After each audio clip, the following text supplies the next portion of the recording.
mamas, welcome back to Infinite Mamabilities. If you are like me and you're losing your patience over raising disobedient toddlers, then my friend, this video is for you. I'm sure you completely understand what I'm talking about when I say kids are driving me insane. There's an ancient Greek proverb that says that folly is bound up in the hearts of children, and I couldn't agree more. Why? Because I never taught my kids to lie, I never taught my kids to hurt each other, I never taught my kids to be greedy and selfish, but guess what? They are. So it just comes naturally until we teach them otherwise. Can I say that I have perfect, obedient children? No, definitely 150% not. But I can say I've seen great and heartfelt improvement, and because of that, I'm going to share with you mamas these 3 tips that helped me raise almost obedient toddlers. My number 1 tip is show them who's boss.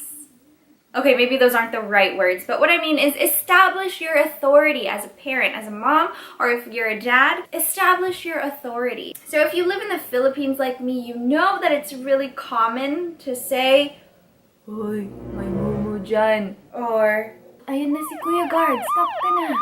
So a lot of the times in our culture, we use those tactics to get our children to stop doing what they're doing so that they will listen and obey. And let me tell you, it works. But here's the problem with that. When we do that, we're teaching our kids to obey out of fear instead of out of submission to authority. Instead of teaching them that you need to listen to your parents, you're teaching them that you need to be scared of what will happen since there's a mumu there, or there's a Kuya Guard coming and he's gonna get you. When we work on establishing our authority and showing them who to really listen to, then it will help set the foundation for as they get older, and when we're just home alone and there's no Kuya Guard and there's really no mumu.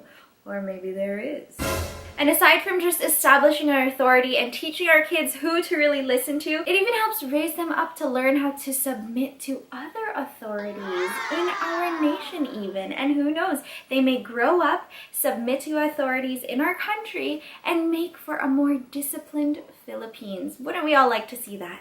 And speaking of discipline, that brings me to my point number 2, which is discipline. Discipline, or using a rod to spank their little squishy tushies. I know, inflicting any type of physical pain on our children, no matter what age, is a very controversial issue. But don't close this video yet, keep on watching, and let me tell you why it has worked for me. Discipline, or using a rod, not your hands, to spank those little squishy tushies, works for us because it's not done in anger. It's not something that, oh, you made me so mad, let me spank you out of my anger.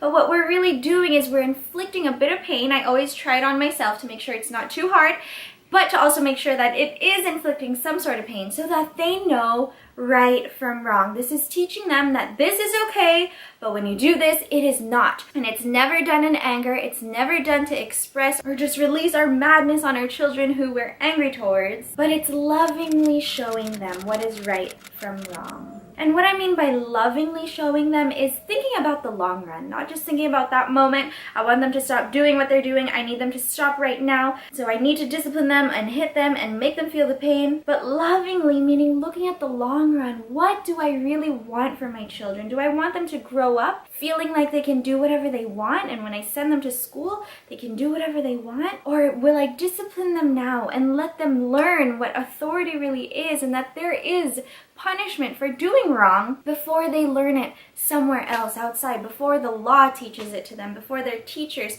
teach it to them through other kinds of disciplinary action? It's best to come straight from the home, from mom and dad. And when you do it lovingly, it's thinking about their future, not just their now. But I know it's hard sometimes. They're so cute and you're just like, no, how can I do this to them? But it works. Another way that loving discipline works is that it always ends with a session of hugs and forgiveness and explaining what's really happening. Sometimes what I do now is I hug them before I even use the rod, and I say, you know, Anak, my child, I love you so much, and I'm doing this because you did something wrong, okay? So give me your butt now.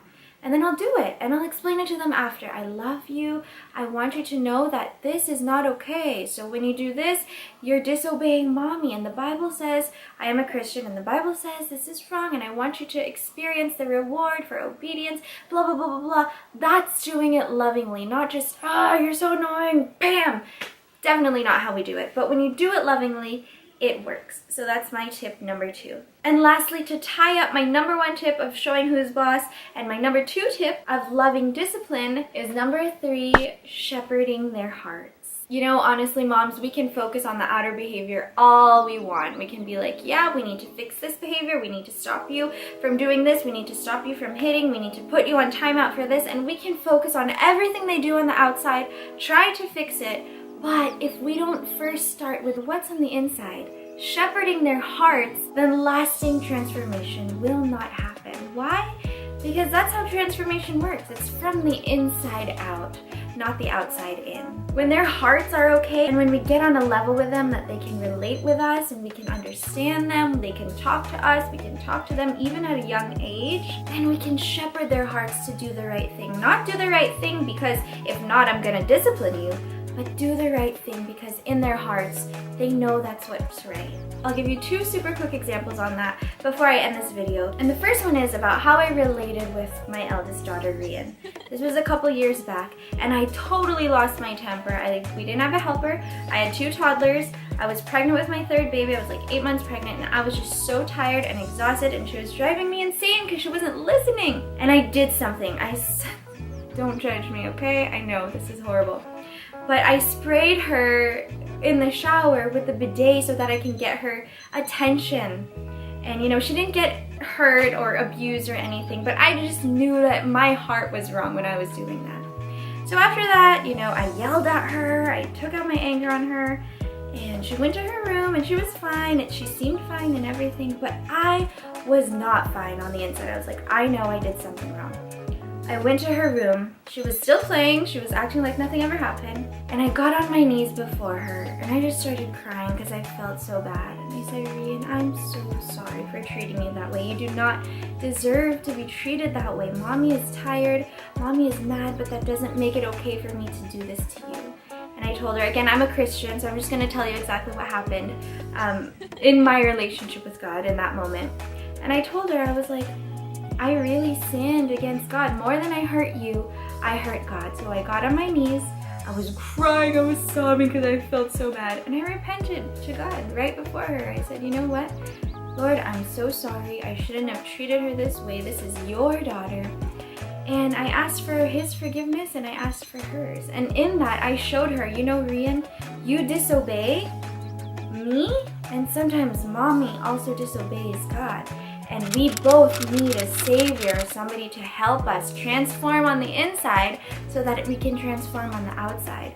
And when that happened, I wasn't sure if it was getting into her, but I did it anyway.